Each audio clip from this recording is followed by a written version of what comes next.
take a look at the syllabus.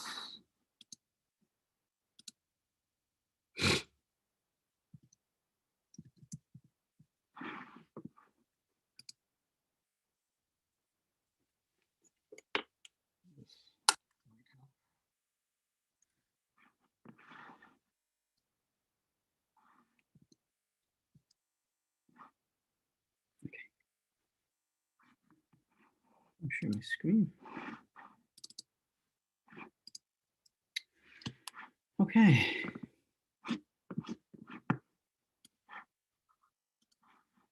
All right, welcome everyone. Let's take a look at the syllabus, see where we are. Okay.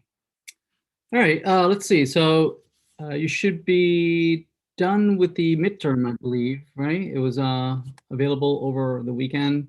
I know there were some folks that had some issues with a couple of questions, some misspelling, some schemas that didn't have a field here and there. So make sure that to take a screenshot. I'm going to make available so you can see your answers. So just take a screenshot of the question in question, and just send us a private message to instructors, and so that we can keep an eye, and if we see that if it's something that is specific to you, then we'll deal with case by case. But if we see that it's the same across multiple students, then we will grade that particular question over and give you any points back if it merits that. Okay. So yeah, so that's going to be going on this week. Also, this week we're going to get started on a fairly advanced topic. It's called object relational mapping. We'll talk about the assignments. This one that's going to go out today, and the next one that's going to go out next Tuesday. Okay, this one's fairly advanced. We are going to handhold you all the way through. We're not going to ask you to do something on your own. We just want you to learn how to use this technology, and the intention is that this should help you in the long run in the work, implementing your project.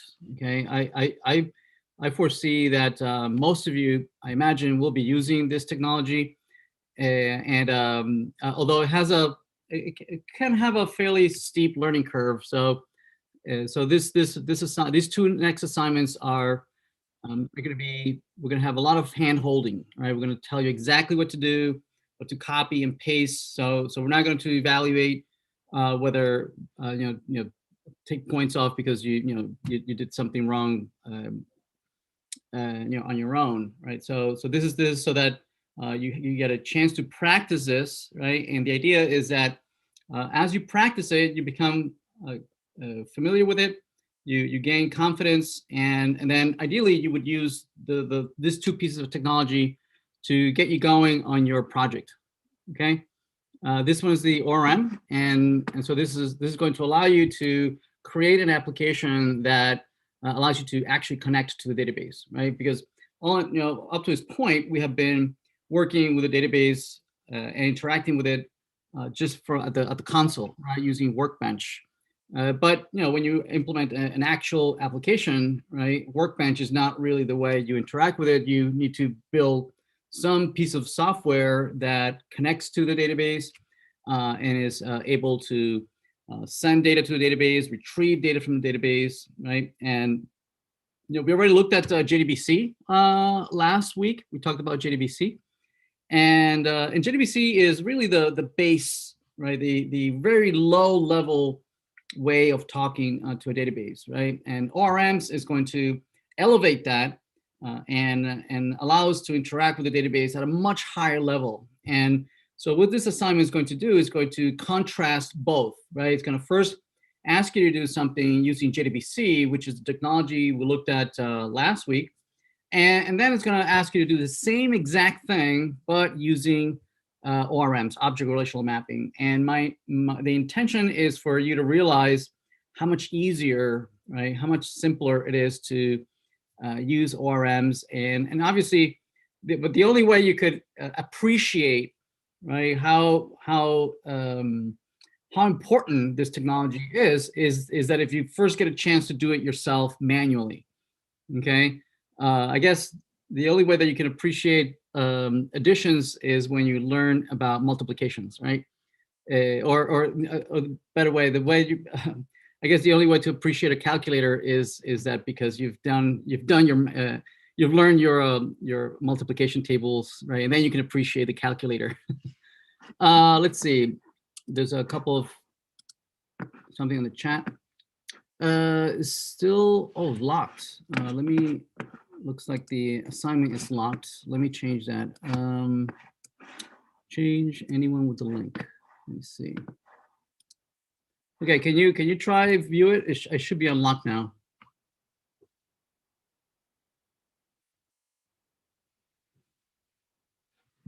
Okay, excellent.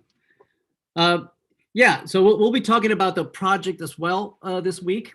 But before I talk about that, I'd like to introduce this this technology, talk about it, so that because the project is going to ask you to create a data model, and it'll be based on the discussion that we're going to have today. All right, we'll come back to talking about the project later this Friday. Okay, let me see. Let's put the chat to the side.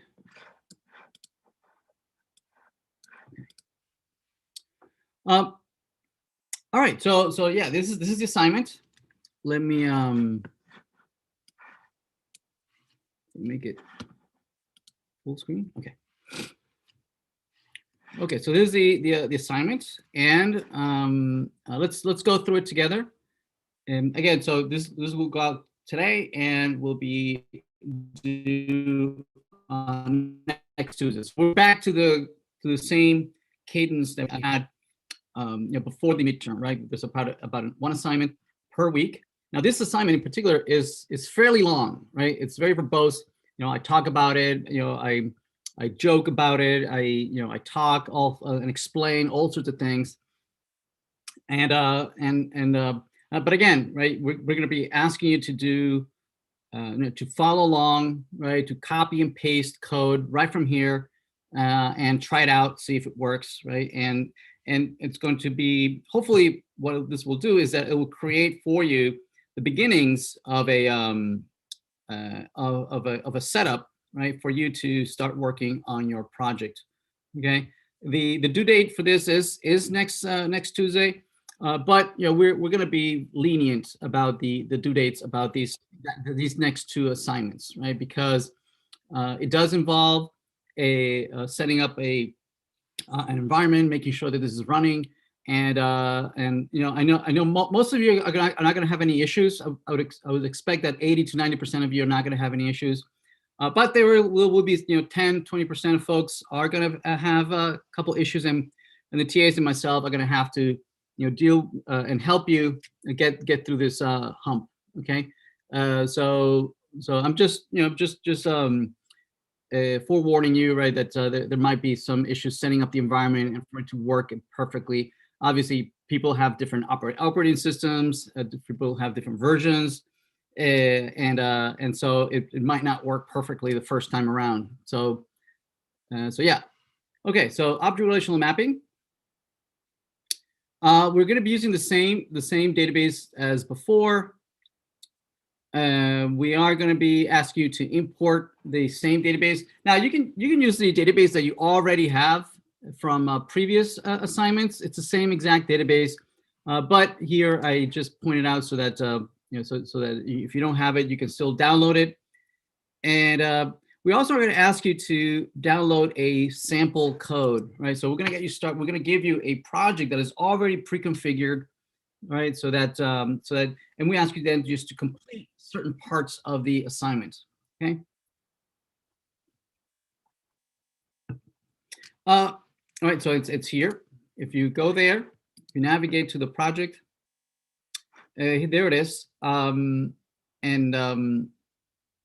So So you can download this code two different ways, right? You can either download it as a zip file, okay, and it'll be a zip file, and you can unzip it, okay. Or if you know how to use Git, right, then preferably you would use Git to clone this into your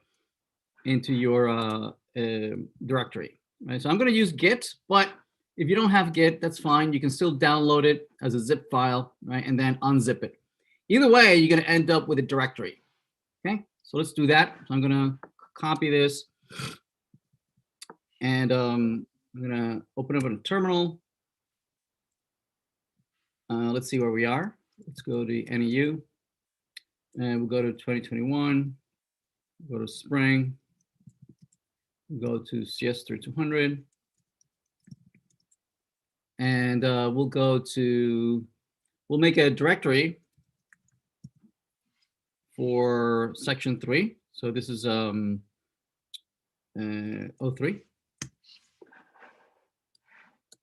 So we'll go into 03. Oops. And so I'm going to clone this here. So I'm going to say git clone. I'm going to paste it.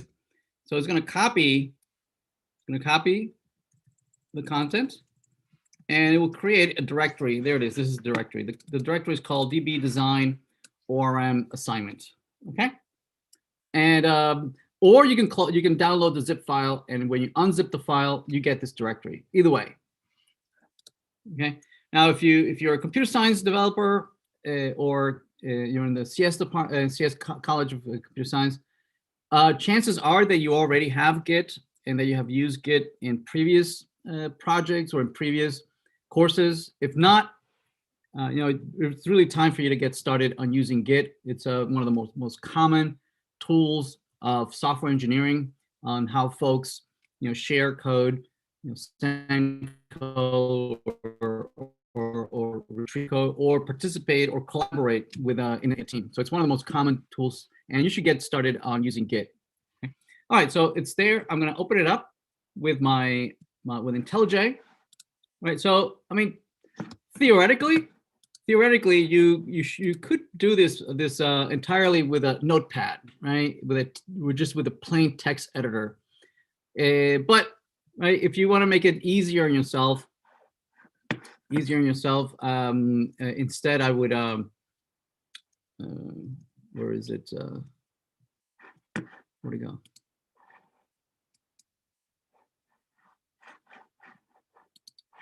There we go. There we go. No, that's not it. Okay, there we go. You can use several IDEs. I would prefer that you use all IntelliJ, and it's free for students and faculty. If you register with your email, then anybody who has an EDU account will have it for free. You can also use Eclipse, right? Or you can use Visual Studio Code. So any of those three will work.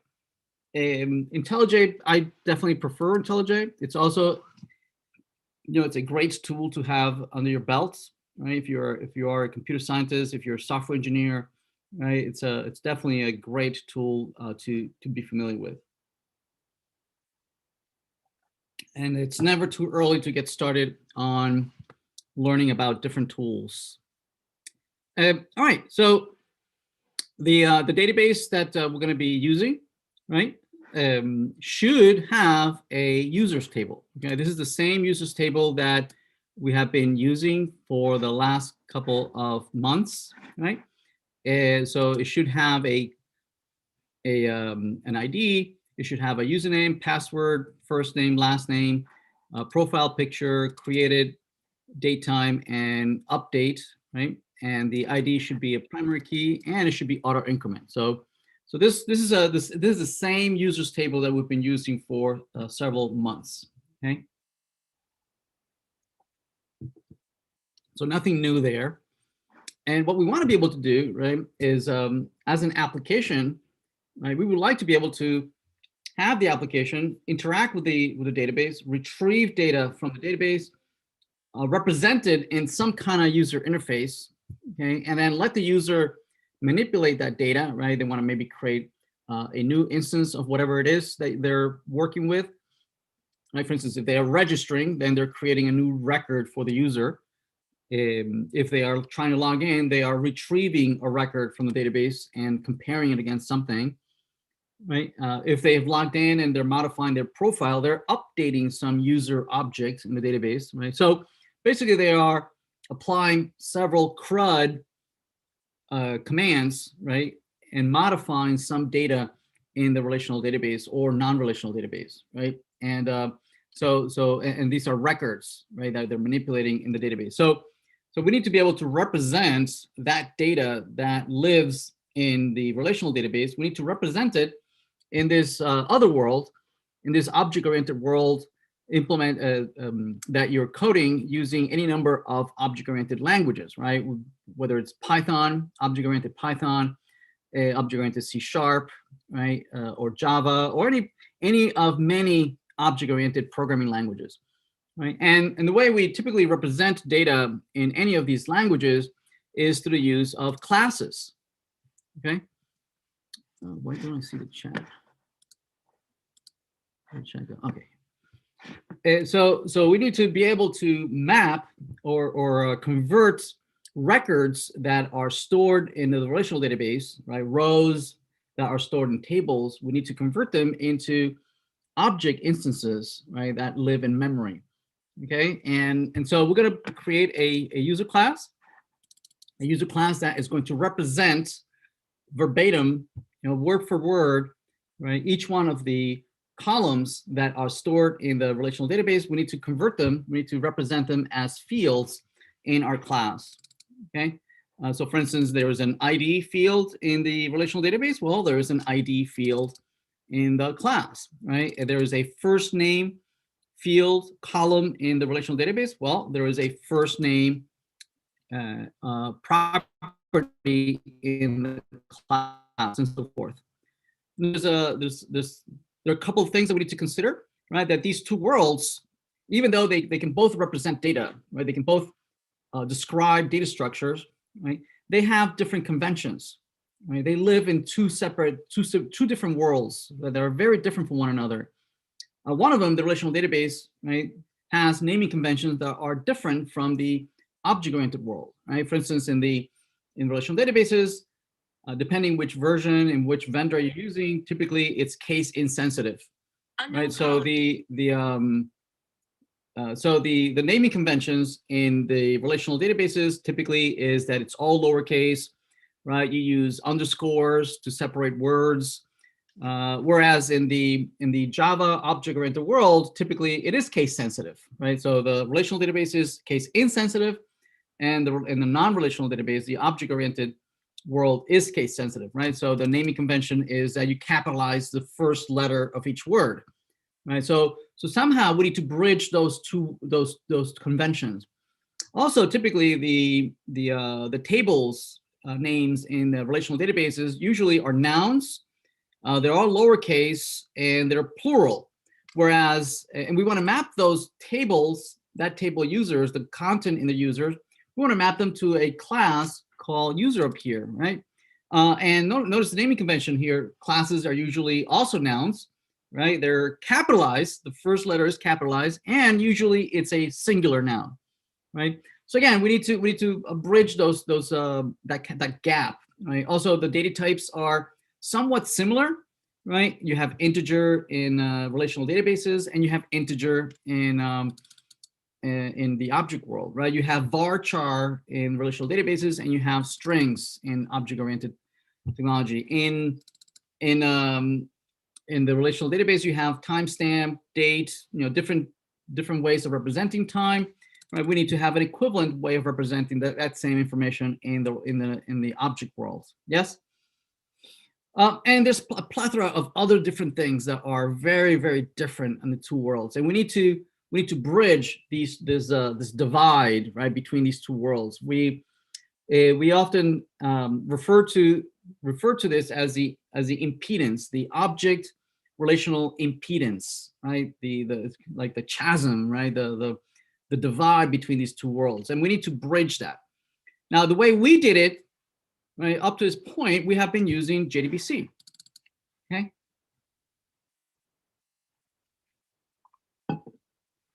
Right, and we built already a DAO, right? A DAO, if you remember, a DAO is a data access object. It's a Java class that we are going to encapsulate into that class everything we need to be able to talk to the relational database, right? We're going to have to establish a network connection to the relational database, log in, and then start sending, right, SQL commands to the relational database, and then the server is going to respond, right, with records that meet a select criteria, right? We need to iterate over that, right? Read every single record, right? Instantiate those objects in memory, right? And then keep it somewhere in memory, and then maybe perhaps render in some user interface and whatnot. Yes. So we're going to give you a lot of this already done. Let me show you the project. And so I'm going to open. And so let's see, we have Januzzi, we have NEU, we have 2021, Spring 3200, and section 3, and there it is. So this is the project as you get it. This is the project the way you're going to get it.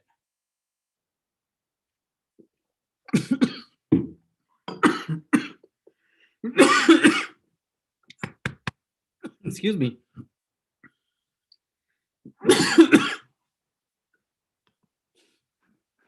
So let's take a look at the project as we clone it down. Okay, so most of the work that we're going to be doing is under the source directory, under main, Java, and here's a template. Okay, so first of all, this is the user object. This is a user object. We just looked at it. Why can't I see the, why is the chat always going away? Okay, there's the chat. Okay, there's a user model. So this, right, this is the Java representation of our table. Okay, we have integers for our IDs. We have varchar has been converted into strings. We don't have underscores. We have capitalized first word, right? So this is written using Java conventions, and the create statements were written in SQL conventions. Okay? Now, the other thing that we're going to give you is the, well, we're also going to give you the DAO, or a lot of it. Right? So let's take a look at it. Let's look at the DAO that we're going to give you. The DAO. We're going to give you the user DAO. Okay, so notice that we're going to give you two DAOs, right? One of them is going to be using JDBC, right? The other one is going to be using the ORM, right? Which is the topic of today, right? So the JDBC DAO is going to be fairly similar to what we played around with last week, right? At the end of last week, right? We're going to ask you to complete it, to finish it up. We're going to give you the code so that you can finish this up, right? And so you're going to get a chance to practice it, right, on your own, right, on creating all the CRUD operations about users, being able to create a user, delete a user, find a user, right, update a user, all the CRUD operations that you would do with a user. Okay, if you want to practice it on your own, right, I would go further and maybe implement a DAO on your own, on doing for a blog or a post, right? Just see if you can practice and do it on your own. Okay, so we're going to give you the user JDBC DAO, and then we're going to contrast and show you how much simpler it is to implement the user ORM DAO, right? Using ORM, the technology that we're going to be talking about today. Notice how much emptier it is. Whereas the JDBC DAO has a lot of stuff in here, okay? Right. So most of this we're going to give you, and we're going to ask you to complete the following, right? We're going to ask you to complete the create user, the find all users, right? Find user by ID, delete user, and update user. Basically, we're going to ask you to implement the CRUD operations, okay? And then we're going to ask you to do the same thing with the ORM, right? You're going to do the create user, find all users, find user by ID, delete user, right, and update user. And the idea is for you to contrast, right, the differences between the two, right? See what's same, what's different, right? And ideally, you would you would learn to appreciate, right, the ease by which we can simplify things using the ORM technology. Okay.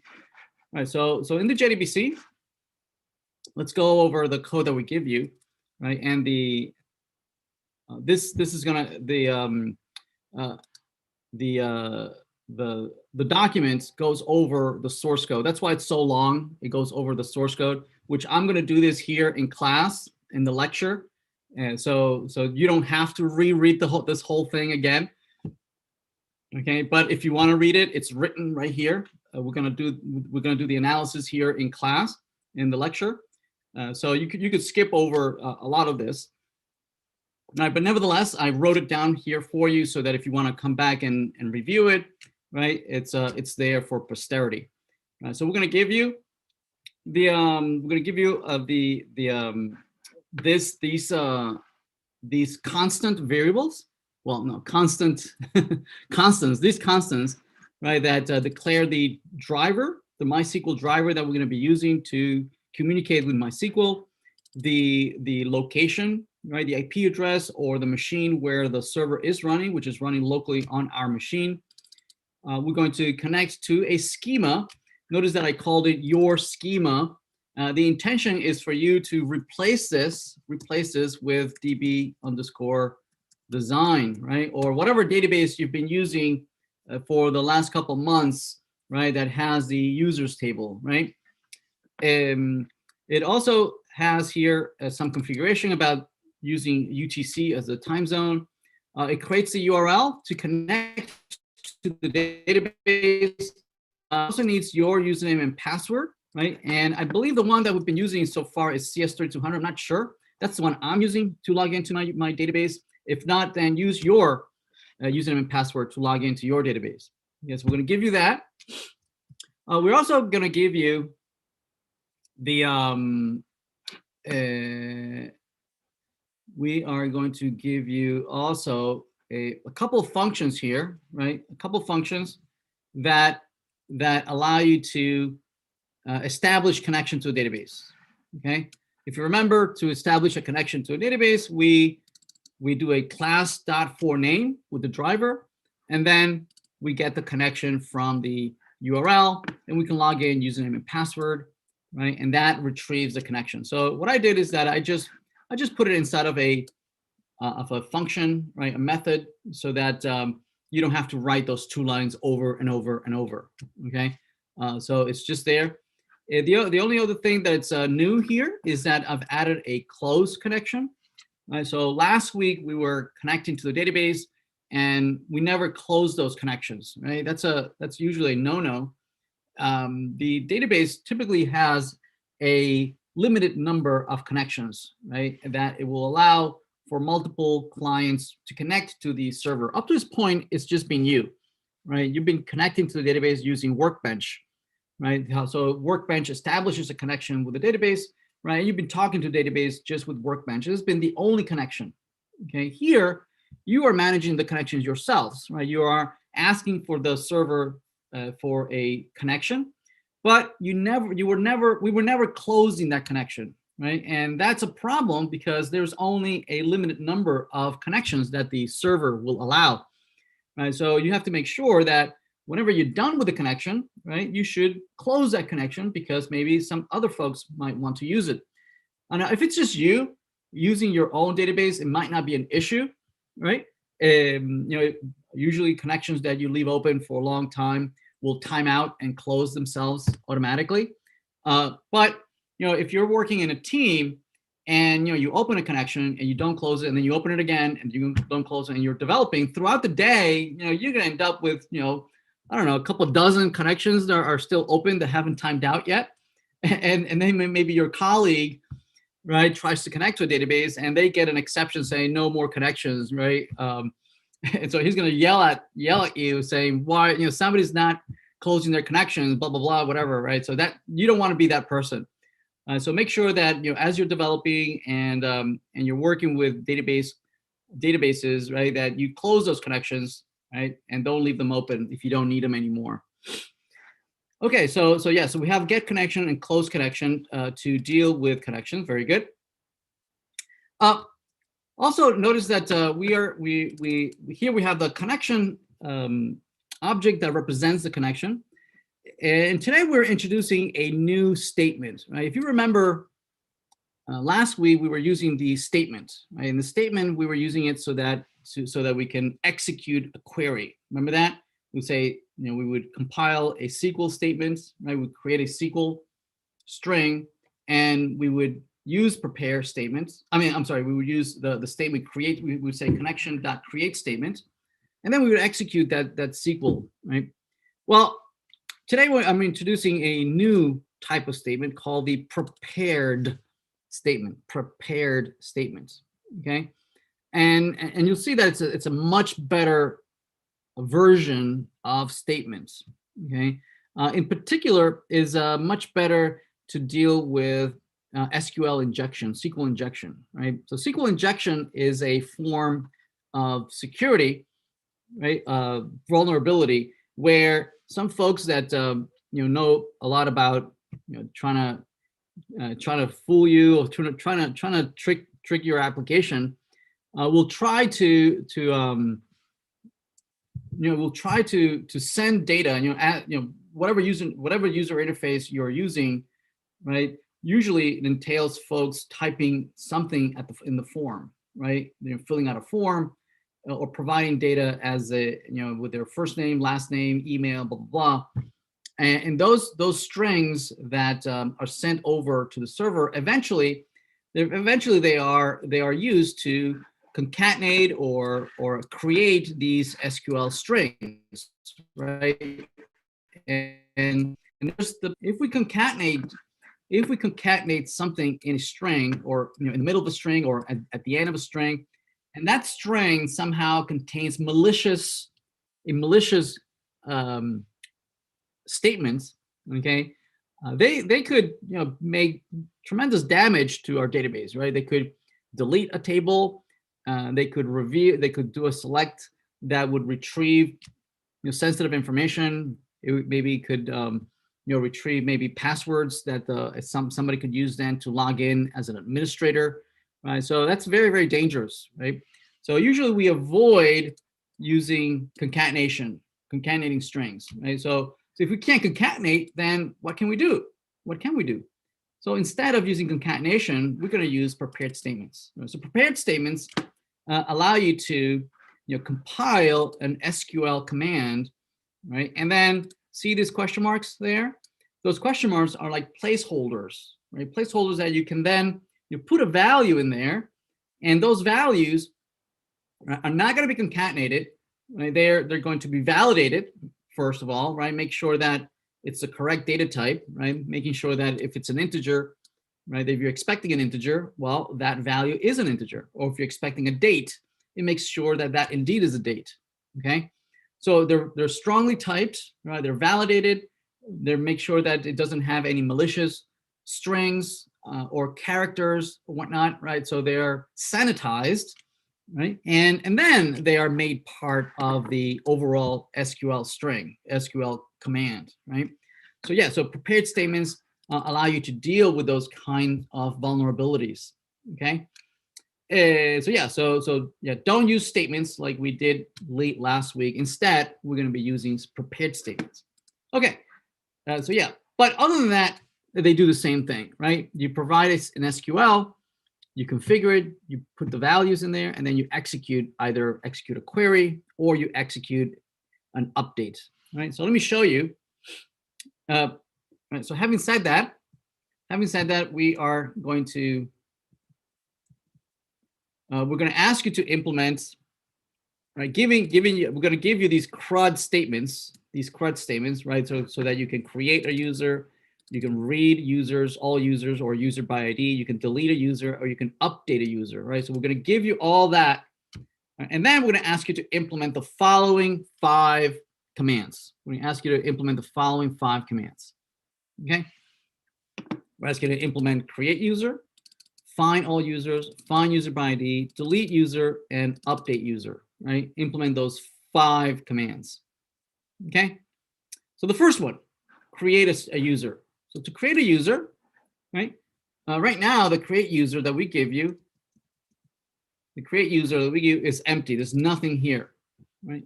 But we're going to give you that, right? So you just follow along, right? You can just copy. You can just copy this, right? And you can just paste it in here. And let's just go over this code real quick, right? So here we just have notice that it's accepting the user we want to insert into the database, right? We have we're getting a hold of the connection. We're connecting to the database. We're logging into the database. Once we have the connection, we use it to prepare the statement. Before it used to be create statement. This is prepare statement, right? And we are passing the create user commands, right? With create user command, if you remember, it's this one, right? It's basically insert into users values, and then the first one is the ID. I think the second one is the first name, last name, username, password, whatever, I forget. And these last 2, I believe, are the dates. They create an update, right? Created and updated. So basically, we're taking that insert statement and we are preparing it. And then what we do is that we are going to populate each one of those question marks, right? The first question mark, the second, the third, the fourth, and the 5th question mark. The first one, we're going to put the username. The second one, we're going to put the password. This third one, the first name, last name, and then the profile picture. Okay. Once we have this prepared, right, we're ready to execute the update, right? So that we'll do that. We say statement, execute the insert. Go ahead, do the insert. This execute update is going to return, how many rows were actually inserted, right? And that's I'm storing here in a local variable. And before I return, I make sure that I close the connection because I don't need it anymore. Right? And then I return the number of inserted rows. Make sense? Okay. Now let's see. I believe so. I'm using a database, your schema, your username, your password. I actually created a database called your schema and I have a username called your username, your password. Please replace them with your own schemas, your username, your password. So, but I have it already here. So let me show you.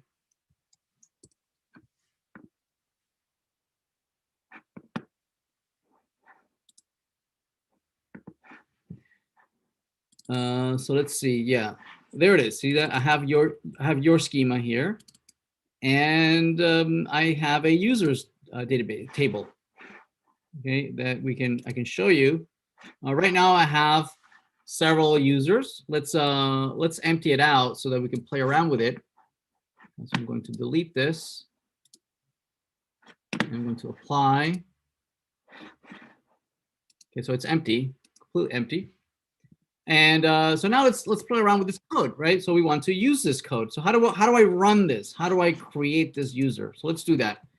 So we give you code for that too, right? In main down below, we give you a main function, right? We ask you to create 3 users, 3 objects, right? We ask you to instantiate the JDBC DAO. Let's do that. Let's go to the main. So we instantiate the DAO. We copy these 3 users, Adam, Thomas, and Catherine. Okay, we instantiate 3 users.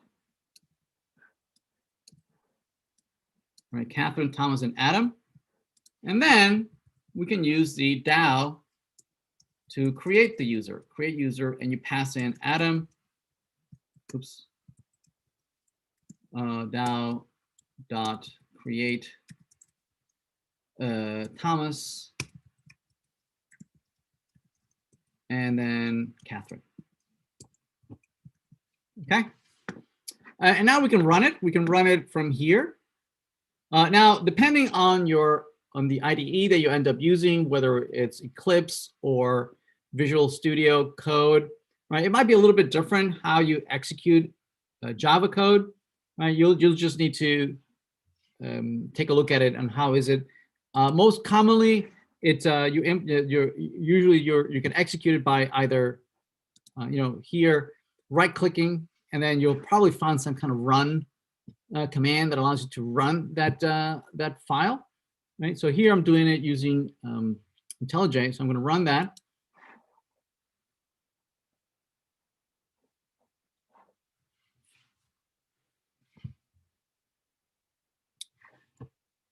Okay, so if we go back to the database and we do a refresh, you'll notice that we indeed have the 3 users there. See that? We have Adam, we have Smith, Soul, and Wood.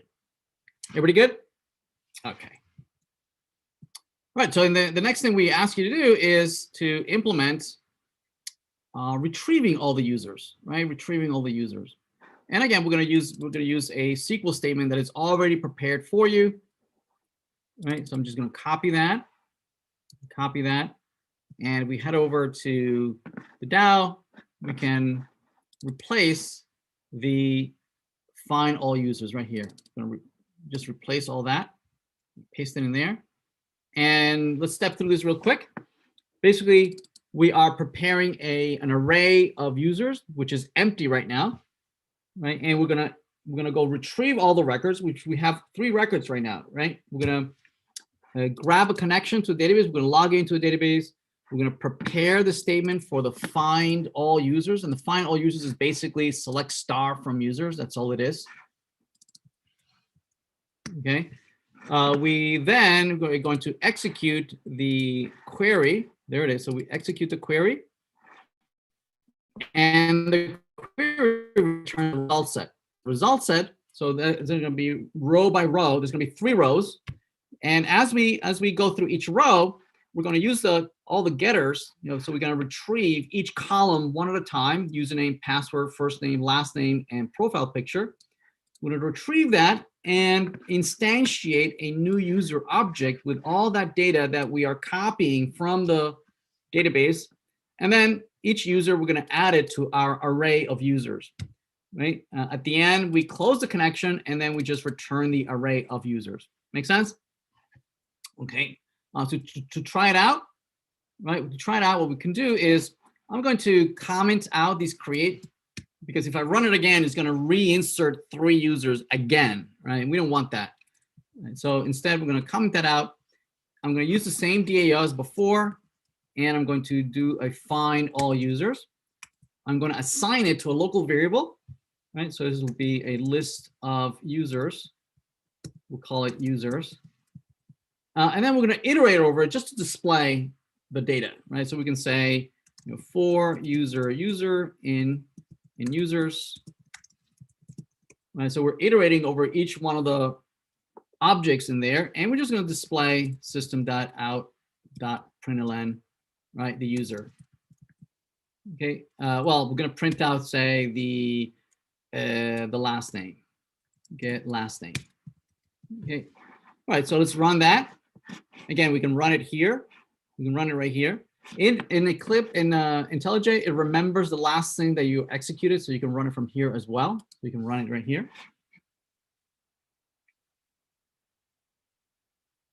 So it should return the 3 last names. There. Wait, what did I put? Last name. Oh, wait a minute. It returned the password. I guess I have my objects mixed up. In my Adam last name, username. That's correct. Interesting. Oh, it must be when I retrieve them. Oh, I instantiated them wrong, right? So I think it's first name first, like that. First name and last name, then username and password. Let's run that again. Let's see.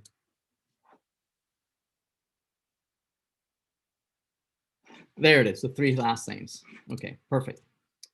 Okay, I guess I should change that in the assignment, right? So I think the order is wrong. So let me fix that.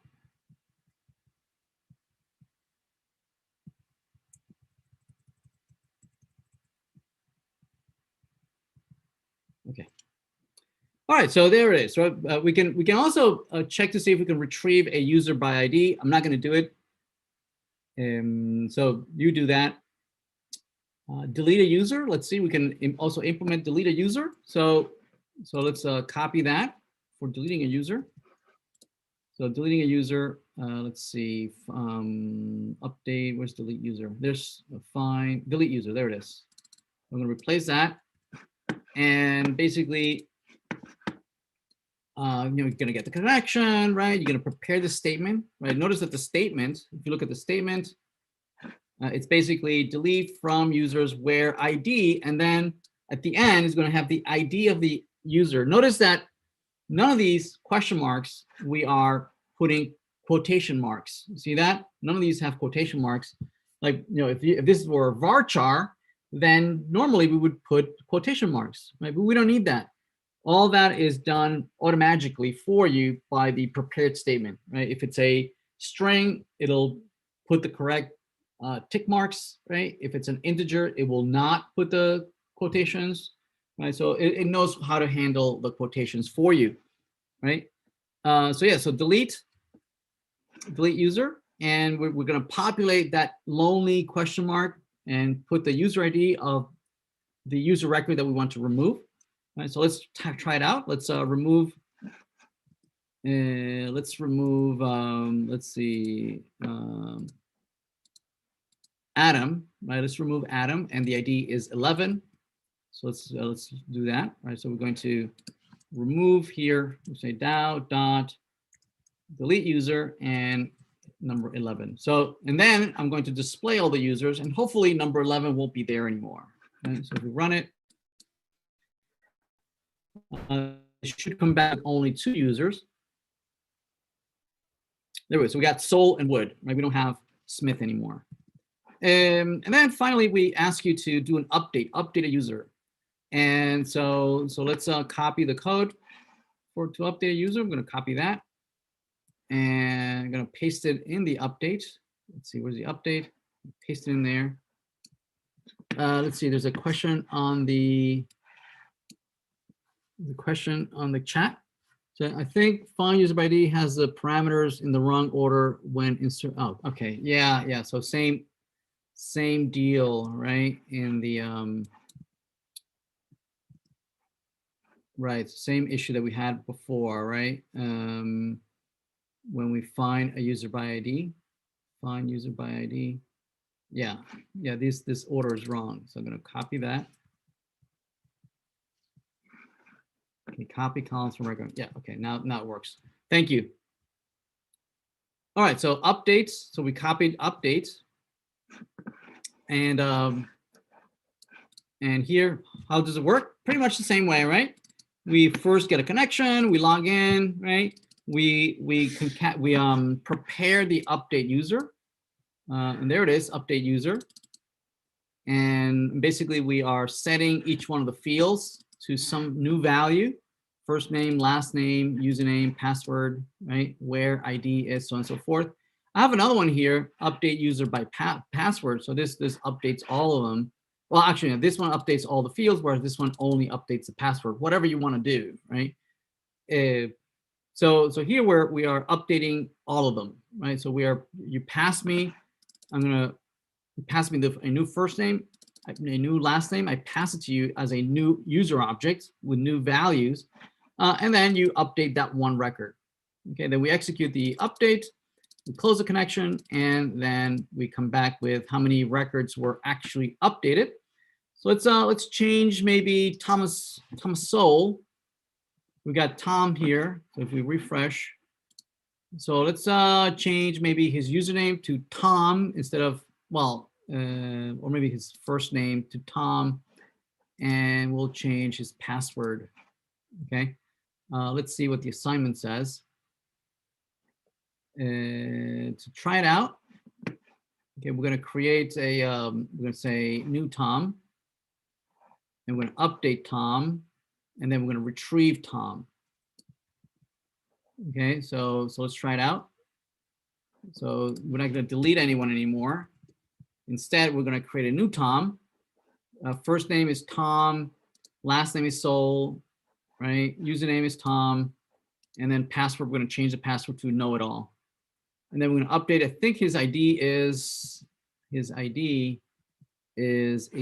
12. So I'm going to use that ID 12. That's 12. Also, in the assignment, if the IDs don't work for you, right? I mean, I don't know, what ID are actually going to be valid in your database. So if it doesn't work, if a number 2 doesn't work, use an ID that actually works for you. Okay. All right. So I'm going to update Tom. And then I'm going to get all the users and see if it changed, if it worked. Okay. So I'm going to run this.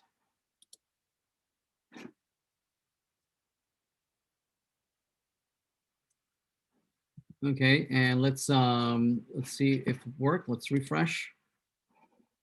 Tom, there it is, Tom, and the password. Oh, that didn't work. What happened here? Tom, Sol, know-it-all, update, first. Okay, wait a minute. First, last. Oh, first, last. That's not what I meant. Let's see. First, the update is first, last, username and password. Okay, so this should be first, last, username, and this should be password. There we go. Okay, let's try it again. Let's run that again.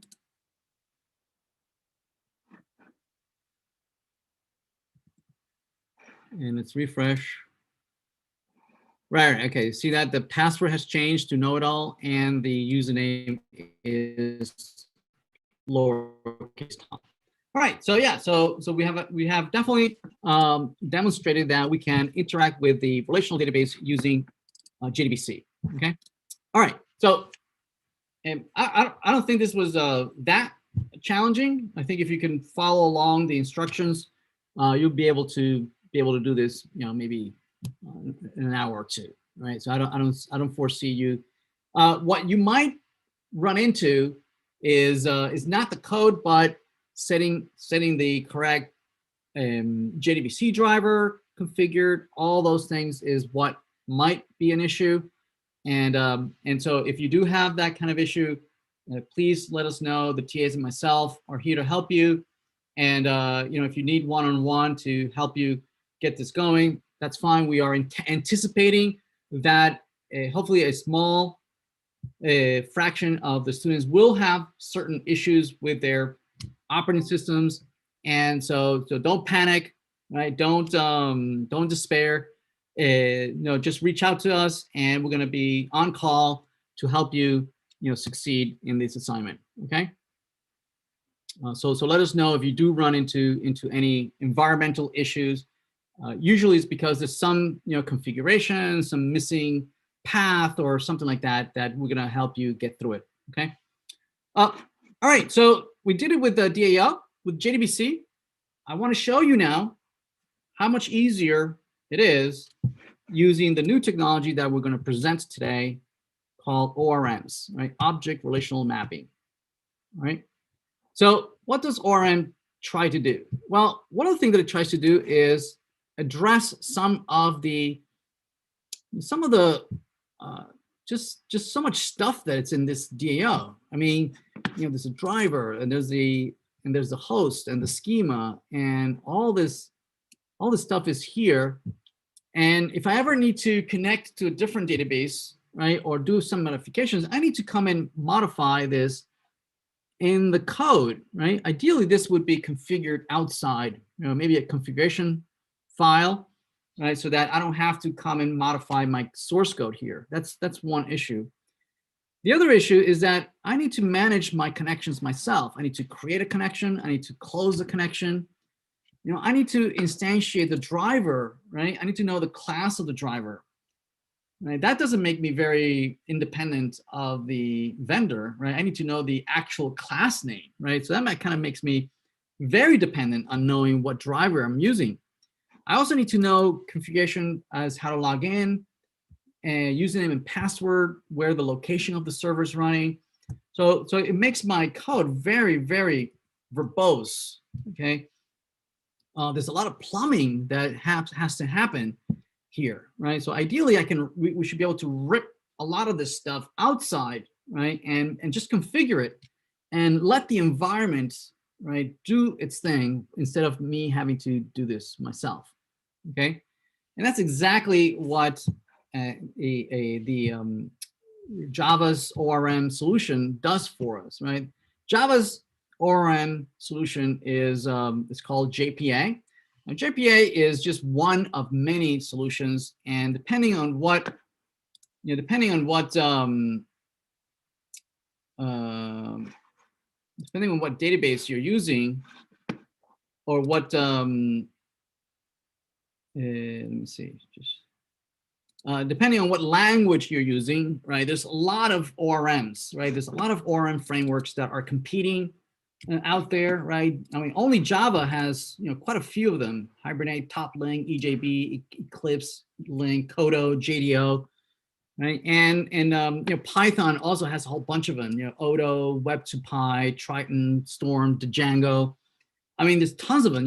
.NET has a whole bunch. PHP has a whole bunch. So for any language that you can think of, right, you will find a equivalent ORM solution, and there's just a plethora, right? And any one that you choose, right, will have its own little quirks, right, its own little things that you need to learn, okay? And some of them do these things similarly, some of them do it differently, but they all try to solve the same issue. They are all trying to solve the same issue, right? Basically, what they want to be able, what they're all trying to solve is the following. Here's a Java class. Here's a Java class. I just want to tell my ORM, hey, look at this Java class. Look at this table of users. Look at this table of users. Look, all these fields: username, password, first name, last name. Look, they're very similar. The names are very similar. Okay. Do the mapping between the two, right? If I create an object here, I want it to insert in a database. If I retrieve a database object, right, a record, I want an object instance here. I want to make that as smooth as possible, right, without me having to do all this, jump through all these hoops, right, of creating the connection and getting the driver and logging in and configuring all this SQL and all this garbage, right? And having to parse each row, right? And get each one of the fields, right? Instead of me having to do all this, right? I want to make this as automatic as possible, okay? And it turns out that once you create a DAO, if I ask you to create a DAO for, say, a blog, right, or a DAO for a post, right, or whatever table you can think of, you end up finding out that the code between one DAO and the next DAO look almost identical, right? They're very, very similar amongst each other, right? They're all going to have create XYZ, right? They're all going to take some objects, right? They're all going to do this, connect and prepare and and set the strings and close the connection. So they're all going to look very, very similar to one another. So a pattern starts to emerge. A pattern starts to emerge. It says, oh man, I've been writing DAOs all day, right? And they all look the same. Ideally, right, as a software engineer, whenever software engineer finds a pattern, right, a good software engineer is a lazy software engineer. Right? When a software engineer sees a pattern, they say, oh, you know what? I want to automate this, right? I want to create a template that allows me to write any DAO, right? What's the difference between one DAO and another DAO? Well, the create part, right, is that one will say user right? This will be a user. And for some other table, it'll be some other object, right? And for the fields here, these fields, well, these are the fields for a user. If this were a blog, it will be the fields for a blog. If it were a post, it will be the fields for a post, right? Well, I already have all that information in here. I know what all those fields are. If I could generate all this, automatically, right? If I could create a template that would write my DAO, my create function from a template, I wouldn't have to write this, right? I would only pass you, right, the object in question, and you could write the rest, right? Based on this user, because it has all the fields, you should be able to write everything else, right? So basically, an ORM is a template, is a template DAO, right? It's a DAO that is templated, and you configure it. You just tell me what object you want, and I'll figure out the rest. I'll figure out all these getters. I'll figure out all these setters, right? I'll figure everything out, okay? And so that you don't ever have to write a create statement ever again, right? Or find all users, or find a user by ID, or delete user. I will write that for you. The ORM will do this for me. Let me show you, okay? So here's the magic. The magic happens. The magic starts to happen when you annotate and tell the ORM, you say that this is an entity. This is an entity, okay? What this means is I'm telling my infrastructure of my intention that this class should be mapped to a table in a relational database, right? Now, by default, it takes the name of the class and it says, oh, okay, by default, I'm going to map it to a table of the same exact name. But we don't really want that, right? Because this says user, right? It's singular. We want to map it to a table that's called users, right? Plural. Okay, so we can override the default behavior by annotating, saying that actually the name is users, meaning I don't want you to use the default name, use this name instead, right? So boom, that's it. This class is now mapped to this table right here, this users table right there, okay? Additionally, the only two things you really need is, say, you need this entity, right? And you need to tell me which of these fields is the primary key, right? Well, we know that, right? This ID, we want this ID field to be mapped to this ID field right here, right? Mapped to these two values here, right? So this one's the primary key. And the way we annotate saying that this is a primary key is by using this annotation ID. Okay? All right. Couple other things. We want this ID. We want to tell the infrastructure who is responsible for the value of this ID. Right? Am I responsible for this ID? Who's going to create these values? Right? Well, we know that we don't want to handle these IDs. Who's generating all these IDs? Well, they're auto-incremented, right? They're auto-incremented. So the way we let our ORM know that we are not responsible for generating these values, that these values are generated by the relational database, right, is by annotating a generated value. Okay. Now, these values can be generated in many different ways, right? This auto increments, which is the one we've been using up to this point. But other databases use different strategies, right? For instance, Oracle uses what are called sequences, right? Sequence is like an array, like a really big array that contains, a whole bunch of unique identifiers, right? Like if you imagine you had the number 1 all the way to 1 trillion, right? And then you can tell the primary key in Oracle, you can say a primary key, get your next unique identifier from this sequence, right? And that's what it'll do, right? Every time it inserts a new record, it'll go and fetch the next number in that sequence. Okay, so the ORM is going to ask us with when we say generated value, it's going to ask us what strategy should it use, right? And we want to use the auto increment strategy, and the auto increment strategy is called identity. Identity in the jargon of JPA means auto increment. Okay. All right, that's it. That's all we need. That's all we really need. And now this user is fully mapped to that table. Whatever happens to that table happens to this user. Okay, they're now tied to one another. Okay. Now, how does the infrastructure know, where does this table live, right?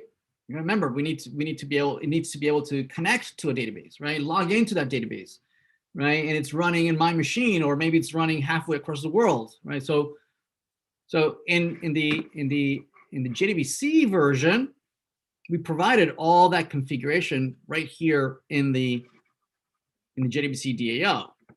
Okay, in the way we configure that in the ORM, right? We're going to use application.properties. So application.properties is a name value pair file, right? That has name value.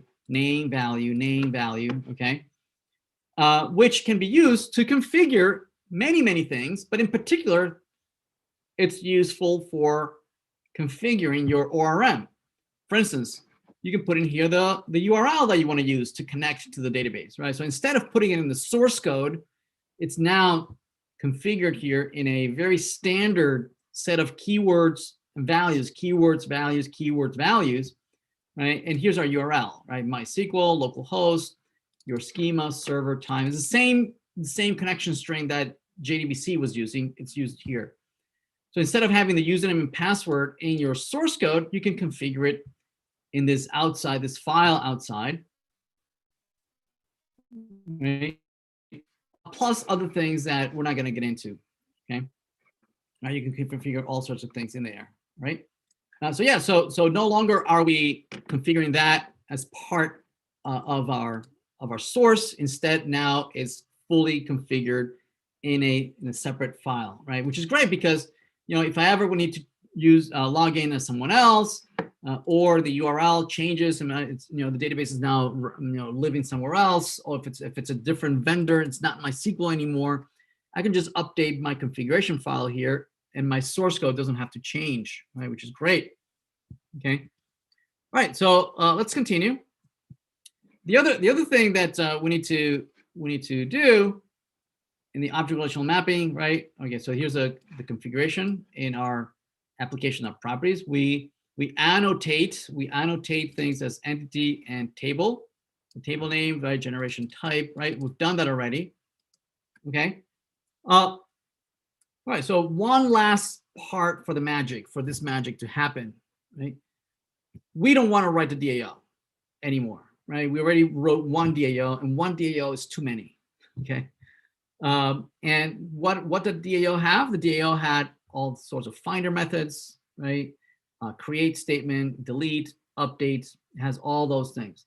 We don't want to write one anymore. So instead, what we're going to be using, right, is a generic DAO, right? One that knows how to create anything for us, right? Knows how to create, read, update, delete, anything. You just need to tell me what class and what table you are connected to one another, right? And to do that, we're going to create a class called repository. So the object, these generic DAOs, right, we're going to refer to them as repositories, right? Like a store. You're going to store things in a repository, and we are going to implement it over here. So in a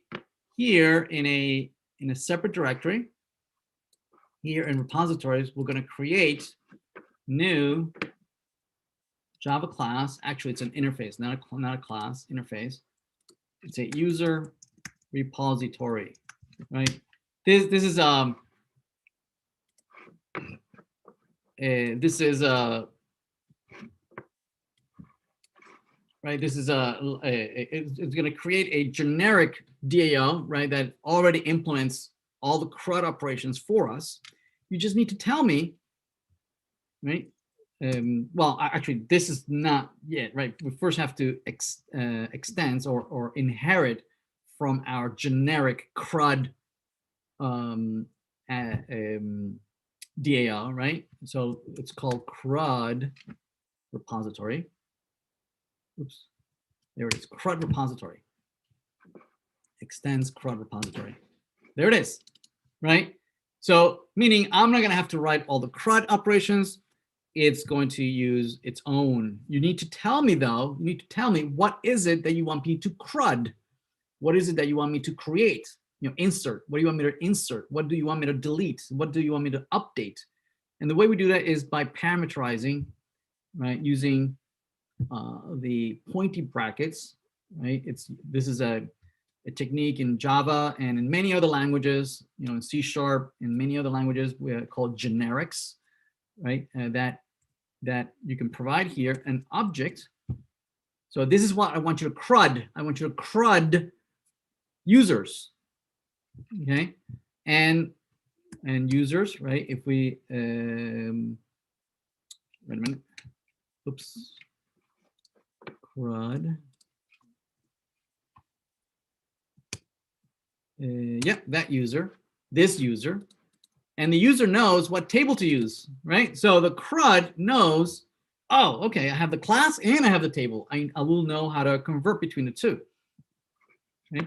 So it takes two things that need to be configured: the user, right, the object that we want to CRUD, and it also takes it needs to know the primary key, right? In this case, it's an integer. It needs to know the data type of an integer.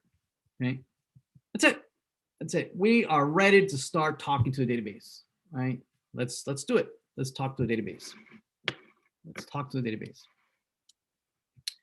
So we're going to build a DAO. We create our own DAO, right? But our DAO is going to be written in terms of this generic DAO that already implements of the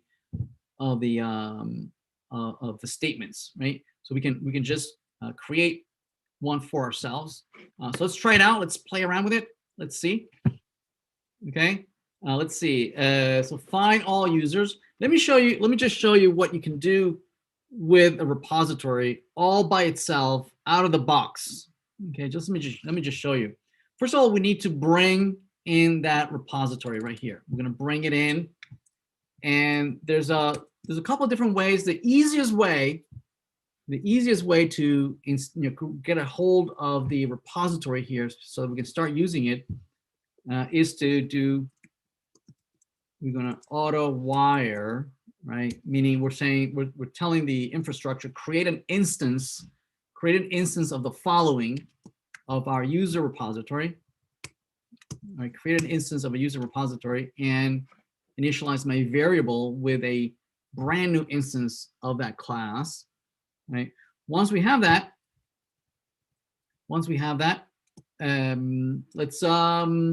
let's implement something. Let's do this find all users. Let's do this find all users. Okay, let's implement it. Right, so you can do repository dot. Let's see what's in here. We have delete by ID. Notice, look at that. It can delete a record, right? So we're never going to have to write our own delete, SQL, right? It has save. Save does insert and update. Okay, there's delete all. You can delete all the records. Boom, right? Just drop the entire content of a table. Find all. Oh, that's exactly what we want, isn't it? We want to find all the users. Let's do that. Okay, and let's return that. Let's return. Okay, now it's complaining because notice that find all returns iterable. See that? It doesn't return a list. And so we can do two things. We can, the easiest thing is that we can cast. So we're going to cast what find all returns into a list. See that? You can do that. All right. So how do we test this? All right, so we're going to test it. All right, we're going to test this by trying to expose this through a URL, right? So we can try it out with a with our browser. With our browser, we're going to try and hit this function here. How do we do that? Remember, we introduced that late last week, right? We did this. We converted this into a REST controller, right? And then we mapped this to a URL. We say get, right? And we said we're going to call it ORM, find users. Okay, and then that's it. We're ready to play around with it, right? Let's see. Let's start our server. Our server, it's actually down here. I'm providing you with the server. The server is down here, right here. It says demo application. You can run this. You can say just run it right here, run, right? And that's going to start the server, and it's going to listen for this URL. We can go into that URL, right? And it's going to come back with what?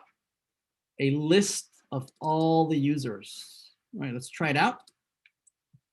All right, so let's here and say localhost 8080, and we said ORM find users. There it is. There they are. There's Tom Soul and Catherine Wood. See that? Boom, we got the data from the database, right? If we insert a new user here,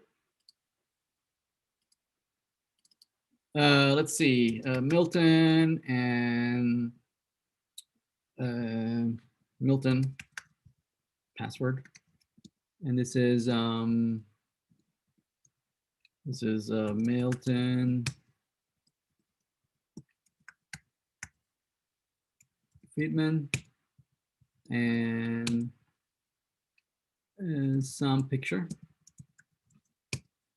Okay, let's insert that. Let's apply. So that inserts a brand new user.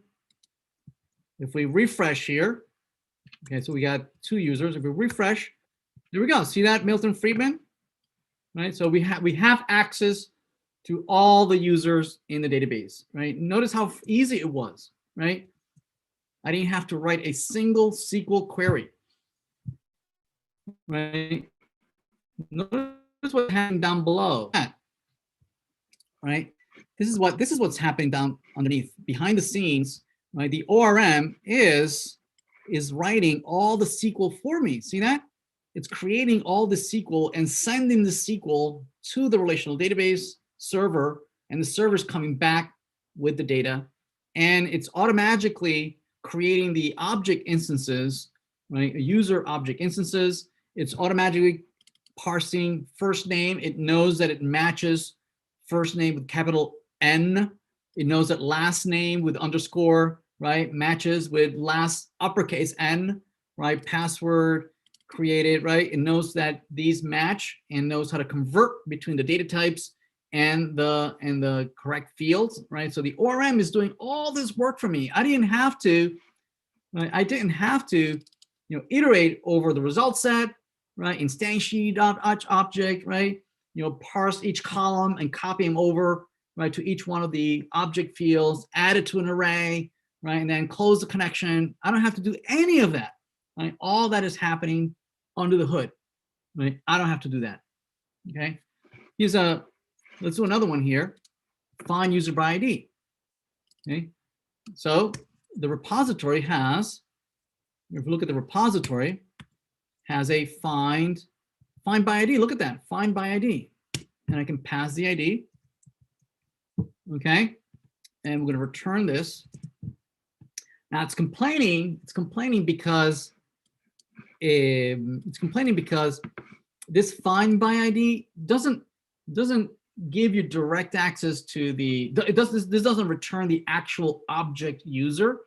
Instead, it returns a wrapper around it, right? So that you can test to see if what came back from the database is null, right? Because it's only one object, that object might not exist, right? So you can unwrap the content by saying .get gets the underlying object, right? And then you can use it. Let's see, there's a question on the chat. So is repository something we created? Yeah, the only thing that we created in the repository, we did create the interface. There it is, right? But really we didn't do anything, right? We just extended an implementation that already has all these functions. It has a delete function, it has a find all, has a find by ID, has update, insert, update. So already implements all this for us so that we don't have to implement it from scratch. When we use JDBC, right, we did implement this from scratch, right? We did all the work of copying data back and forth between the rows that came from the server, right, and creating our own instances, right? What the CRUD repository does, right, is that it's a generic DAO, right? Already has all these CRUD operations, okay, and they are generic. They're generic. If you tell it that it's a user, then it'll figure out, right, which fields in user match which columns in the users table, right? And it'll do the mapping. Right? Say, okay, well, ID matches with ID, and username matches with username, and password matches with password, and so on and so forth, right? It'll figure out which ones match without us having to do it ourselves, one at a time. Okay, makes sense? So somebody went through the trouble, right, of writing a generic create, writing a generic find all. But notice that find all. Notice that find all. Notice the name, right? The name is very generic. It says find all. Find all what? Well, find all whatever you configured me to find, right? What did you configure me to find?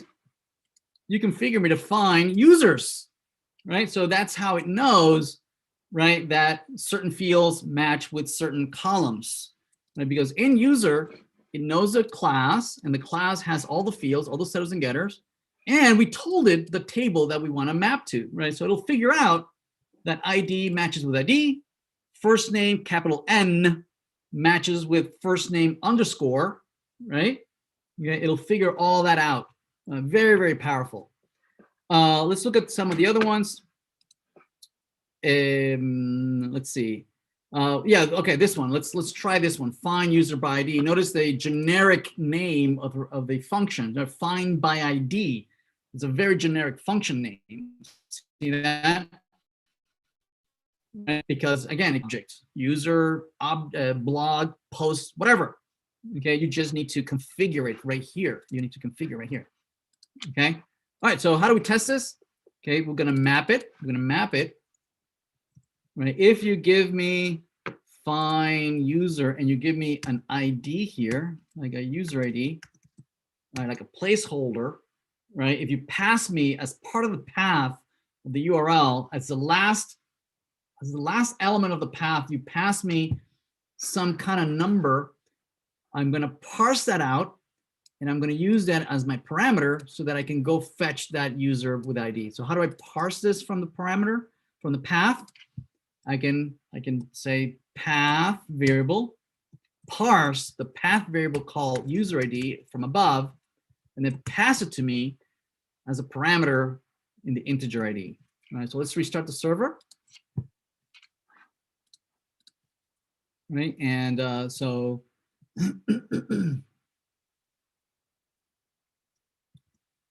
and so let's go back here, and so let's return. Let's get a Catherine. So it's 13. So this will be user 13.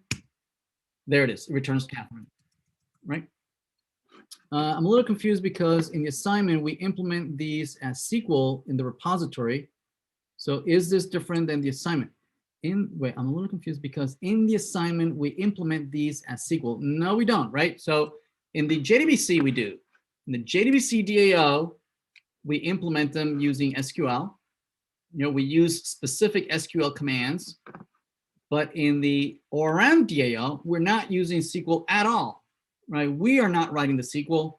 The ORM is writing the SQL, right? Notice that in the ORM, there is no SQL whatsoever.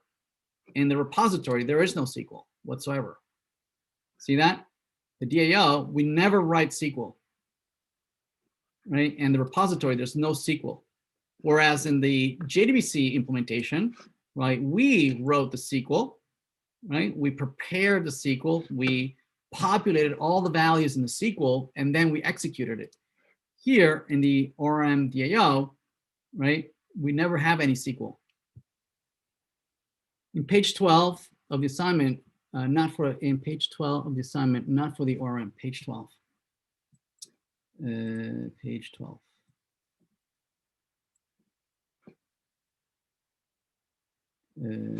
Page 12.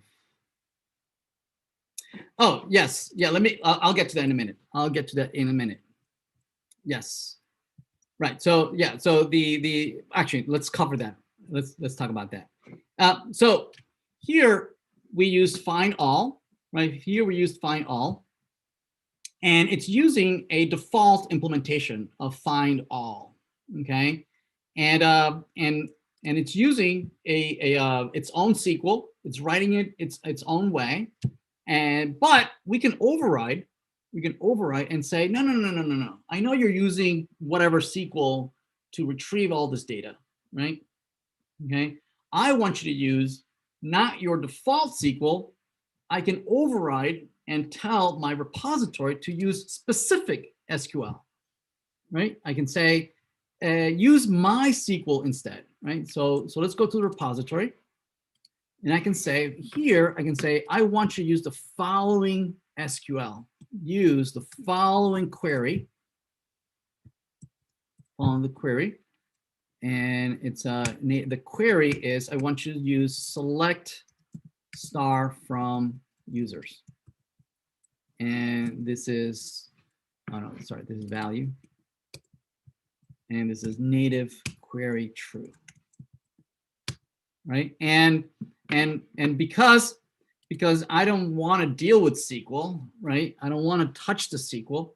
And what we're going to do is that we're going to wrap this SQL with a function, with a nice little function, right? That when it executes, okay, it's going to allow me to use the data that comes back from the SQL using a high-level interface, right? So that I don't have to deal with the iteration and parsing and reading out all the columns and instantiating all the objects, right?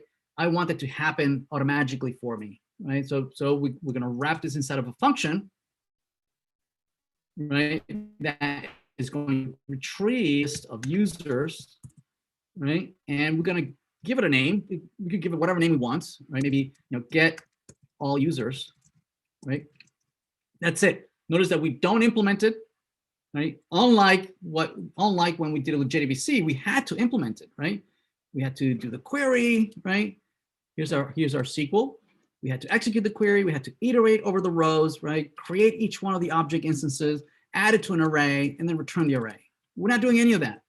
We're just saying, do your magic. This is the SQL that I want you to use. Do all the mapping for me, right? Map them into an array of users. Okay. Once you do all your magic, here I can go back to my implementation, right? And instead of using this generic implementation, right, I can use my specific implementation that gets says return repository dot get all users. Right? I don't even need to cast. Before I had to cast. See that? Here I don't even have to cast because get all users already returns list of users. See that? So this is even cleaner. This is even cleaner. This is very useful because oftentimes the ORM might be doing some SQL queries. Notice that it's writing it for us, right? It's writing the SQL that it's using to interact with the database. We might realize that whoever wrote this is not really very efficient, right? The SQL query that they wrote might make maybe too many joins, right? It's joining tables from here and there, and it's a very slow query. So we can override it. We can say, no, don't use your default SQL. Use my SQL because I'm a better, I know my database better than you do, right? And I can tell you exactly what SQL query to use, right? Same thing for this find user by ID, right? We might be bothered by the fact that this is too generic, right? Find by ID, and that we have to do this get, right? What the heck is that? What's all that about, right? So instead, instead of using the default implementation, we can instead say, no, use my query. My query is, right, is going to be select star from users, where the ID is some parameter that I'm going to pass you, some parameter that I need to let you know about, right? So user ID, say, okay. And I'm going to wrap it inside of a function, right, which is going to be public. It's going to return user. So whatever that query returns, whatever that result set comes back with, I want you to map it into this object user, right? And we'll call it maybe get user, by ID, say. I'm going to pass you this. I need to pass you this value. I need to notice the colon. See that colon? That means that this is not a literal string, right? It's a placeholder that needs to be configured. So I'm going to pass you a value, right, as a parameter to this function. Okay. Oh, this is native true. Okay, I'm going to pass you here as an integer the ID, and I need to use that ID to configure this parameter, right? And then when we do that is that we say, okay, well, grab the ID, and use it to configure the parameter param called user ID. Right? So use the ID that I pass you to configure the parameter of the query. Okay, so now I can go back here, and instead of using this generic find by ID, I can use my better implementation. I can return get repository dot get user by ID. I pass you the ID, right? And that's even better, right? Let's try it out. Let's run this, see if we broke something. Let's run that again.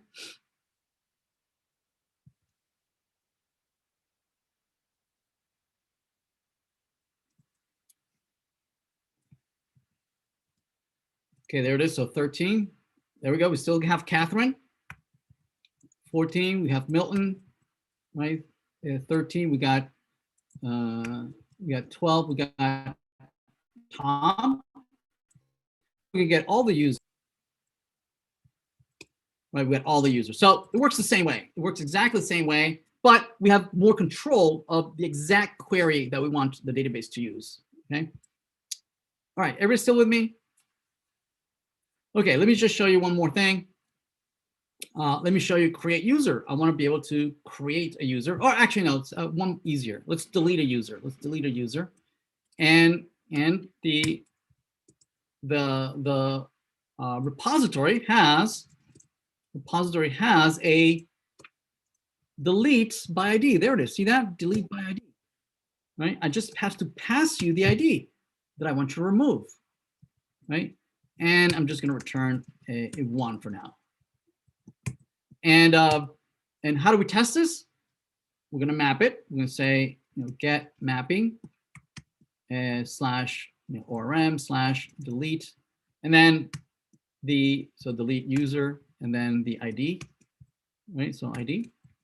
We're going to parse the ID from the path, path variable. We're going to read the ID, and we're going to pass it as a parameter, which we then call. Notice that here we are absolutely not writing the delete statement. We could write a delete statement for ourselves, right? But there's really no need, right? The default implementations are good enough. Right? So let's write that. Let's run this. Let's refresh.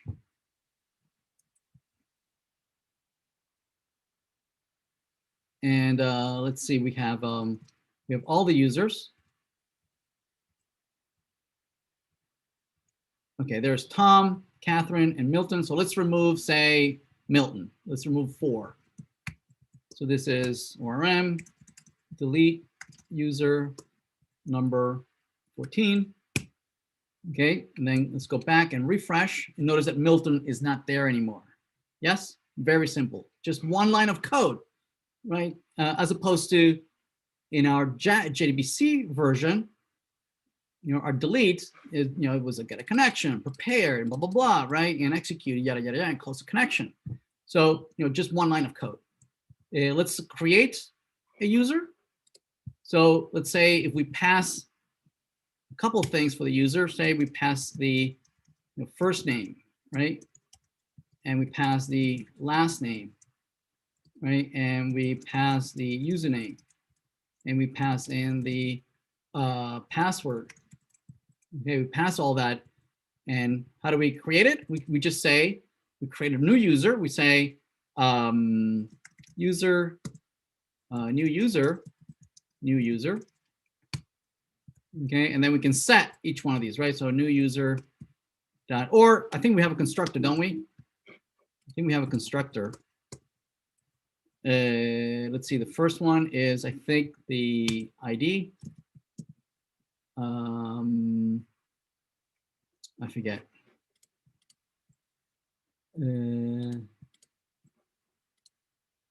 So first, okay, I'm just going to copy this.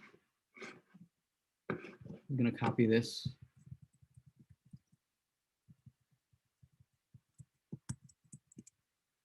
Oh, copy, paste. So the, oh, really? The first one, oh, it's a first name. Okay, the first one is first name.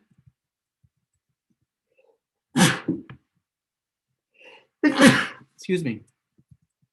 The first name, last name, username, password, and I don't have a profile, so I'll say no. Okay, and then we can insert it by using the repository. Say insert is the function called is save. This is going to issue an insert into a database, and we're going to return this. We're going to return the object that was inserted into a database, right? So let's map it. Let's map it. We're going to say get mapping. So this is going to be ORM create user, and we're going to pass in the first name. I'm going to pass in the last name. I'm going to pass in the username. I'm going to pass in the password. Okay, I'm going to parse all these. Path variable, first name. This is my last name. This is username, and this is a password. Then it's going to save it. Let's run this. Let's run this, and let's try and create a brand new user. And let's so the URL is going to be ORM create user, and then let's create. Oh, okay, I have a user already, Walter Williams. There it is. So let's do insert. Okay, notice that it inserted Walter William. Right, if we go back and we refresh, notice that indeed Walter William is there. Okay. All right, excellent. Right, so we've gone through the assignment. Right, this will give you a chance to practice using JDBC, using ORM. Right, sometimes you still want to use JDBC. Right, if you need the versatility, right, and you need to control exactly what the database is doing, right? Then, or you're trying to create your own generic implementation for the database, then you definitely have to stick to JDBC, right? It's the most powerful, right? It's gives you the most flexibility, okay? But right, it's you have to do all the nitty-gritty stuff yourself. Handle all the connections yourself, right? Do all the mapping yourself, right? If instead you have a very well-known schema, right? The database is already set up, right? It's not changing anytime soon, right? You know exactly the data types and the relationships and whatnot, right? Definitely ORM is the better way to go, right? So again, it depends where you are in the development phase, right? And what part of the project you are and what kind of tool you're building, okay? Anyway, so the assignment is there. It's available till obviously next week, and have fun with it, okay? Again, I anticipate that several of you will have issues setting up the environment, running this locally in your machine. It's to be expected. Please let us know. Don't don't get frustrated. Please reach out to us, and the whole team is ready to jump in and help you out. Okay. All right. Thank you, everyone. Thanks, Professor. Thank you very much. Bye-bye. Thank you. Bye-bye.